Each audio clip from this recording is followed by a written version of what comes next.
دوای تێپەڕبوونی مانجێک بەسەر قەدەغەی هاتوچۆمانەوەی خەڵکی فەقیر و هەژار و کەم دەرامەت لە ماڵەکانیان بەبێ ئەوەی سەرچاوەیەکی داهات و داراییان هەبێت، فراکسیۆنی کۆمەڵی ئیسلامی لە پەرلەمانی کوردستان بەردەوامە لە گەیاندنی هاوکاری و خۆراک بەسەر خەڵکی فەقیر و هەژار و کەم دەرامەت.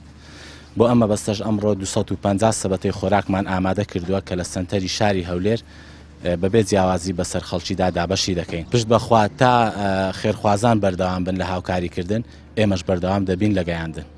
سپاسی فراکسیۆنی کۆمەڵی ئیسلامی دەکەین بۆ ئەو هاوکاری و یارمەتی لەو ماوەیە کە لە ماوەی مانجێکە کە کەمپینی فراکسیۆنی کۆمەڵ ڕاگەاندراوەی سپاسی کە سۆرەشی فراکسیۆنی کۆمەڵیش دەکەین بۆ هاوکارێکی ئێستا نردویتە مەڵبەند. ئێمە وەکو ئەندامانی خۆبەخشی مەڵبەندی هەولێر هەڵەسی بەدابەشکردنی ئەو خۆراکانێک کە بۆ ئێمە ڕاکردبوو فەقیر و هەژارانی شاری هەولێر